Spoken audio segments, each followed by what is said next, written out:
In today's episode of Warhammer Inspirations, we will be tackling a Stormcast Eternals model with Sneak Energy's Purple Storm energy drink in a can. Now, this single Stormcast Eternal, I don't actually remember the name of the model, but it's some sort of wizard or something like that. I don't entirely remember. I got this model a while ago. I started painting it and I then left it when 9th edition came out and I started up with my Necrons. So today we're going to be working with a small array of paints. We're going to be using black, white, grey, pink/purple, silver and a grey wash. As we saw in the last episode, Vulpus Pink comes out more of a purpley tone, so we're going to be using a lot of Vulpus Pink over Corax White. First off, let's clear all of the colour of the model with just Corax White. With Corax White applied on the entire model, making the model purely white, we're now going to apply contrast Vulpus Pink over the main armour, the cloth and the power sword thing. I decided to just use Vulpus Pink on the main armour, as on the white it actually comes out as more of a pink than a purple. However, I do have a purple right here. I took the label off about a year ago.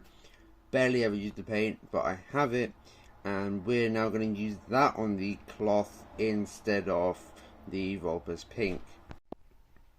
With our purple done on all of the cloth and fabric, we're now going to move on to using grey and a tiny bit of lead belcher for silver over all the metallic bits, and basilicanum grey over the feather section here, just to give a little bit of depth into the model.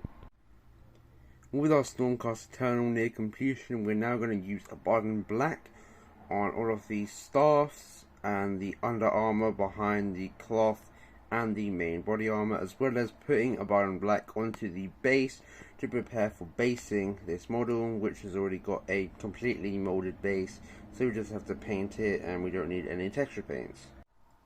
With the model being close to finished, all we're doing now is adding a purple rim, adding the base with a bit of purple, a bit of grey and a tiny bit of silver, potentially a tiny bit of white to highlight the rocks.